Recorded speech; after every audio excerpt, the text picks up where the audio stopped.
Kamis jam 9 pagi. Jam 9 pagi di Polda Jawa Timur, di mana Vena akan memberikan keterangan tambahan dan bukti-bukti tentang KDRT dan juga bukti-bukti dalam sejarah hidup yang dia tahu tentang suaminya.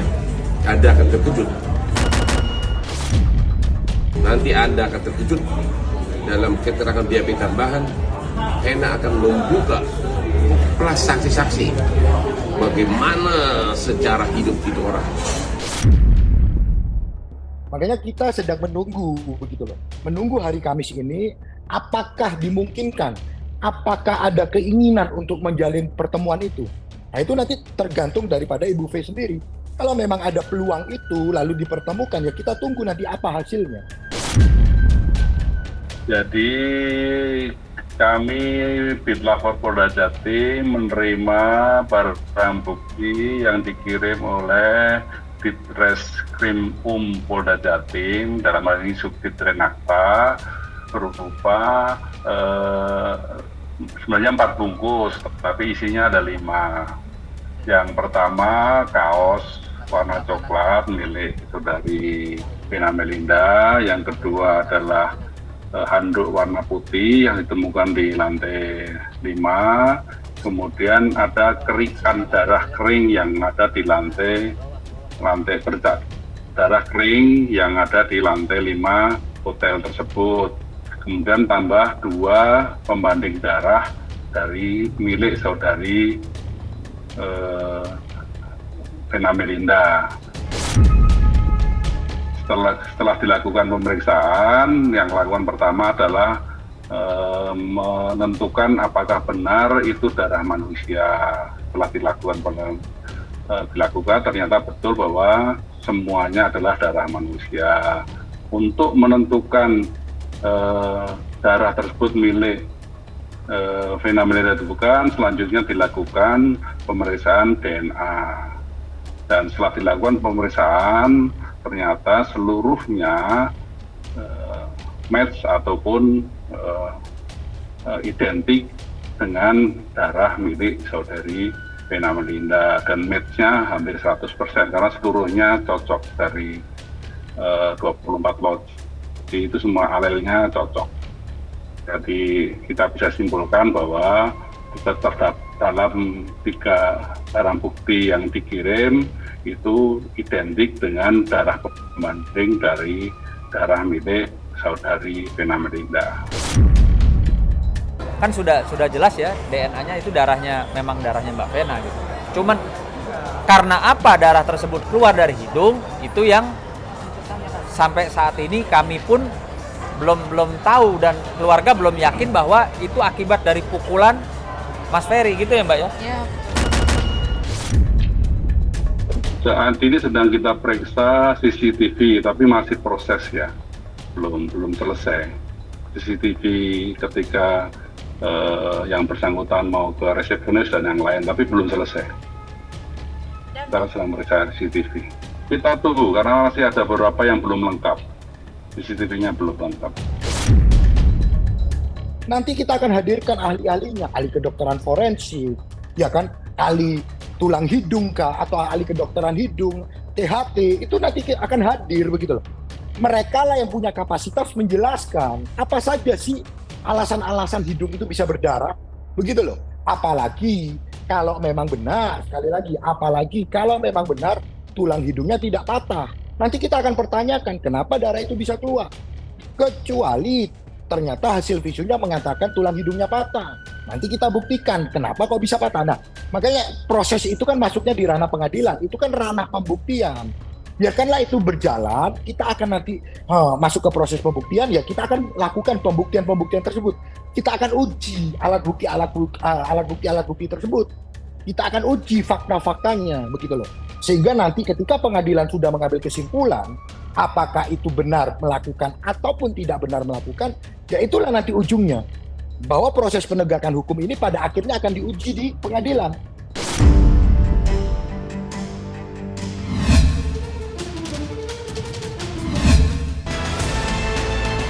Alhamdulillah semakin membaik progresnya juga, kemudian udah semakin kelihatan lebih seneng gitu ya. Apalagi dia juga sekarang tiap pagi tuh maunya makannya di meja makan bareng sama anak-anak. Jadi dia nggak mau tuh dibawain makanannya ke kasur, ke kamar gitu. Dia nggak mau, dia lebih suka ikut turun ke bawah, terus sarapan bareng. Nanti habis itu dia tiduran lagi di sofa. Terus habis itu dia latihan sama Dila gitu. So far sih dia masih fisioterapi, kemudian obat-obatan yang dari rumah sakit juga masih dikonsumsi karena kan itu juga buat mempercepat kesembuhannya gitu ya. Terus nanti akan ada kontrol ya tanggal 30 ke rumah sakit. Untuk fisioterapinya itu 3 kali dalam seminggu, Senin, Rabu, dan Jumat. Tapi di hari Selasa, Kamis, Sabtu, dan Minggu itu tetap dilakukan latihan jalan sama Dila dan keluarga. Betul. Jadi apalagi Bang Indra nih naik turun tangga itu kan membantu memperkuat otot-otot kakinya gitu ya, refleks kakinya. Ya jadi kalau untuk ngeblurnya itu kemarin itu kalau katanya karena ada darah yang sebelumnya itu menekan saraf penglihatannya, jadi agak sedikit kabur gitu penglihatannya. Tapi nanti dengan seiringnya waktu, berjalannya waktu dia akan larut. Insya Allah itu akan membaik karena sekarang pun semenjak dipasang selang itu justru malah semakin membaik gitu. Sudah bisa melihat bentuk, bisa membedakan warna. Oke, kalau untuk selang seperti yang tadi Mas Roy udah jelasin ya, itu akan permanen dan akan nanti ada berkalanya untuk dicek apakah ada mampet atau apa, itu nanti akan ada berkalanya itu diperiksa gitu ya. Nah kalau untuk fisioterapinya sendiri kemarin sih sekitar 1 bulan sampai 2 bulan, tapi dilihat juga kan kalau memang, karena kalau dilihat dari perkembangannya Bang Indra itu cepat banget gitu, semakin kesini tuh ya di luar ekspektasi banget gitu. Dia bener-bener sekarang udah bisa jalan, udah bisa duduk sendiri dan segala macamnya tuh dia udah lumayan bisa sendiri gitu. Itu di luar dugaan kita sih gitu. Ya berharap bahwa semoga kepulangannya ini bisa menuju ke proses yang lebih baik lagi dengan progres yang kita harapkan. Semoga semuanya bisa menjadi lebih baik dan pulih seperti dulu.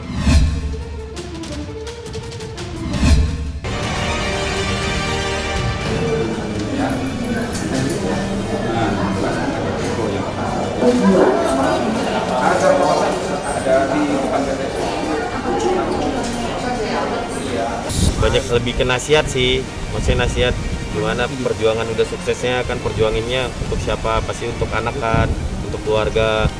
Jadi jangan sampai ya gara-gara perceraian jadinya nggak baik lah. Intinya banyak dinasihatin tadi gitu. Dalam artian rujuk berarti Bang? Iya banyak, pokoknya semua hakimnya semua berharap rujuk semuanya. Mediator juga begitu tadi kan, kasih tahu problemnya apa sih dan sebagainya. Kalau bisa ya gugatannya dicabut biar baiklah buat semuanya, karena perceraian mau gimana pun kan pasti nggak baik lah, korbannya anak-anak juga kan. Tergantung dia bisa itu nggak memenuhi tuntutannya nggak? Sesuai perjanjian? Iya sesuai perjanjiannya. Belum cabut gugatan, karena kan saya punya tuntutan nih yang harus dibaca dulu sama Bang Putra.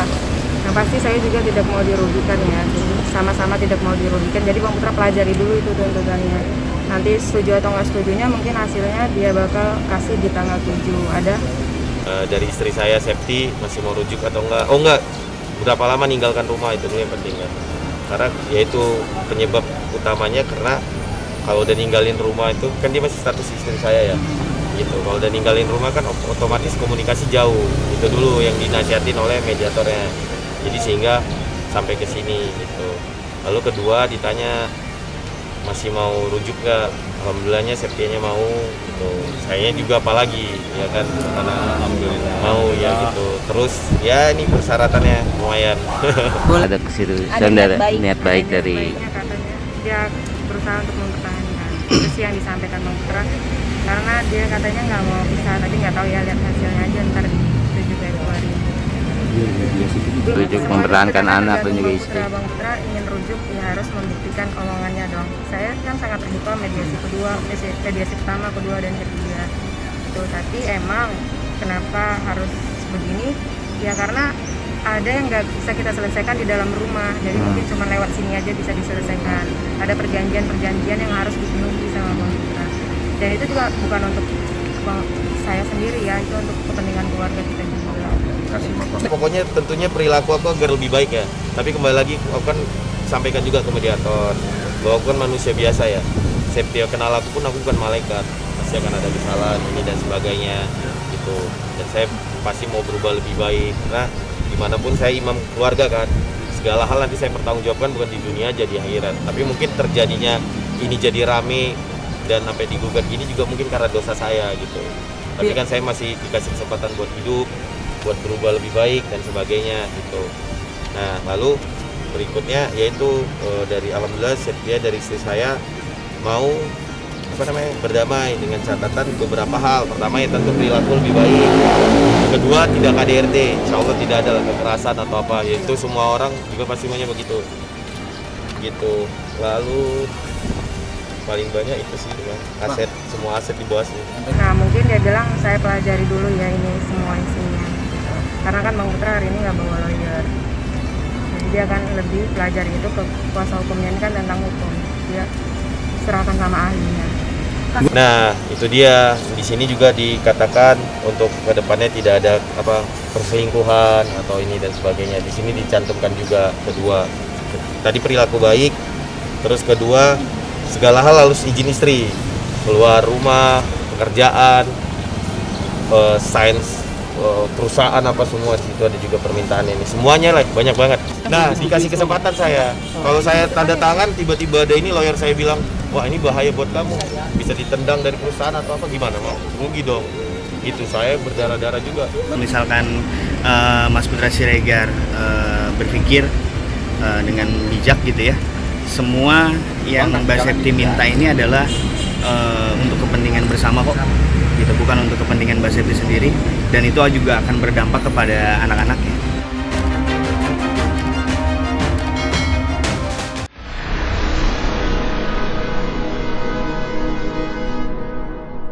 Jadi jangan lupa untuk subscribe Cumi Cumi. Ditekan ya tombol lonceng merahnya.